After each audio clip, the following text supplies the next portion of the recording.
আসসালামু আলাইকুম রাহমাতুল্লাহ। পৃথিবীতে অবতরণের পর আদম আলাইহিস সালাম ও তার পরিবারকে নতুন জীবনের সাথে খাপ খাওয়াতে শুরু করতে লাগলেন। সবচেয়ে বড় প্রশ্ন ছিল কিভাবে খাদ্য সংগ্রহ করবেন ও জীবিকা নির্বাহ করবেন। আল্লাহ তাদের কৃষির জন্য জ্ঞান দান করলেন এবং শেখালেন কিভাবে মাটিকে ব্যবহার করে ফসল ফলাতে হয়। এভাবে মানব জীবনের কৃষির সূচনা ঘটে। আদম আলাইহিস সালাম তার সন্তানদের জমি প্রস্তুত করা, মাটি পরিষ্কার করা এবং বীজ বপনের নিয়ম শেখাতে লাগলেন। প্রথমবারের মতো মানুষ নিজে হাতে কৃষিকাজ শুরু করলেন। মাটি চাষ করা হয়, বীজ বপন করা হয়, আর তারা ধৈর্য ধরে ফসলের জন্য অপেক্ষা করতে শিখলেন।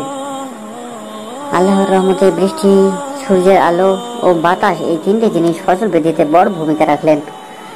মানুষ বুঝতে শুরু করলেন এসব কিছুই আল্লাহর নিয়ামত। গম, যব, ডাল ও নানা ধরনের ভেষজ গাছ জন্মাতে থাকে।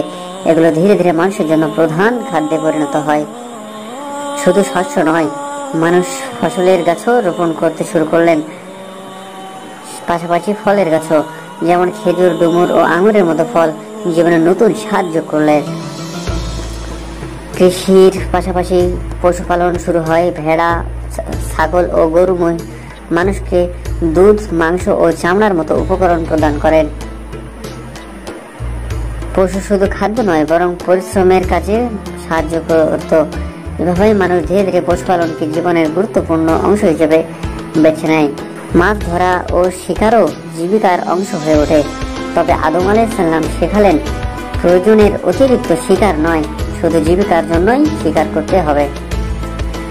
মানুষ ধীরে ধীরে খাদ্য সংরক্ষণের কৌশলও শিখে রাখলেন। শুকনো খাবার, সংরক্ষিত বীজ ও শুকনো ফল ছিল ভবিষ্যতের জন্য সঞ্চয়। জীবিকার এই সংগ্রাম মানুষকে শেখায় কাজ ছাড়া কিছুই পাওয়া যায় না। ফসল ফলাতে হলে ঘাম ঝরাতে হয়। আদম আলাইহিস সালাম তার সন্তানদের বোঝান পরিশ্রমই জীবনের মূল চাবিকাঠি। আল্লাহর উপর ভরসা রাখতে হবে, তবে নিজের প্রচেষ্টাও করতে হবে। কৃষিকাজে সবাই একসাথে কাজ করত। পরিবারের পুরুষ ও নারী সবাই নিজেদের মতো করে অবদান রাখত। ফসল ফলানোর পর মানুষ প্রথমবার শস্য সংগ্রহ করা হয়।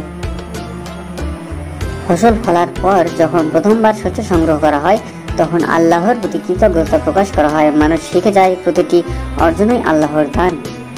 আদম আলাইহিস সালাম শেখান ফসল কাটার পর প্রথম অংশ আল্লাহর জন্য কোরবানির মতো দান করা উচিত। এতে মানুষের অন্তরে আল্লাহ ভীতি তৈরি হয়। সন্তানরা শেখে কৃষি হলো স্থায়ী জীবনের মূল ভিত্তি, আর পরিশ্রম ছাড়া শান্তি ও প্রাচুর্য আসে না। পশুপালন, কৃষি, মাছ ধরা, এই তিনের সমন্বয়ে জীবিকার একটি পূর্ণাঙ্গ ব্যবস্থা দাঁড়ায়। মানুষ আর ক্ষুধার্ত থাকে না।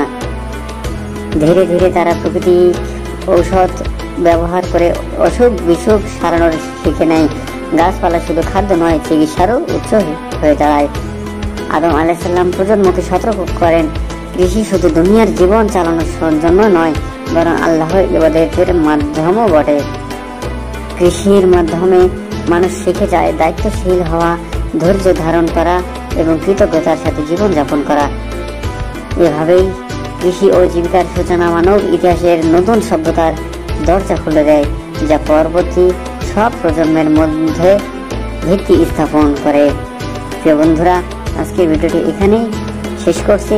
নিত্য নতুন ভিডিও দেখতে চ্যানেলটিকে সাবস্ক্রাইব করে রাখবেন।